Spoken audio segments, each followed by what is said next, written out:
And now I would like to move on to the fourth producer, also an exhibitioner at the Cool Climate Wine Summit from Germany, Rheinhessen, the Bioweingut HEMA.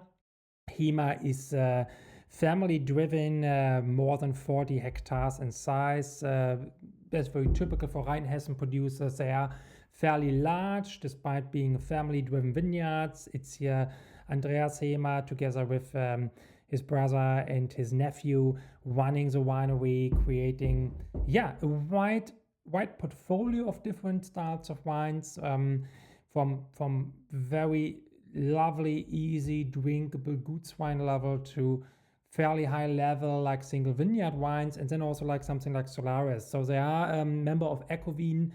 We have a good amount of Ecovin producers at the Cool Climate Wine Summit. They work definitely after biodynamic principles to recreate the soil, to improve the soil. It was a kind of an eye-opener when we visited them like over summer, because they have this like lovely little winery, and then there are like a lot of like plots of land with wines around, and you go in, and then some of the parcels and some of the hectares are owned by HEMA, and some directly next to them by some like a neighboring vineyard that is exactly not working biodynamically. And if you stand in a vineyard and you look to the right side and you see somebody working after biodynamic principles, and you look on the left side and you see somebody working after conventional principles, and you look at the soil, then when I looked at HEMA, it was kind of very apparent in the eye that you saw like 14 to 20 like different types of bugs, spiders, worms, and whatsoever within 20 seconds. And then you go to this like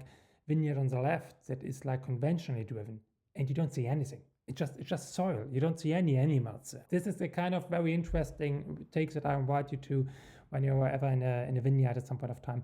Go in and have a look, especially the contrast, biodynamic, non-biodynamic. It's kind of interesting to see what's happening just with the biodiversity in the soil itself. Yeah? So this is sums maybe a little bit up the philosophy of the HEMA estate for me. It's like typical Rheinhessen producer, big variety of grape varieties, from very easy, simple wines to fairly expensive single vineyard wines.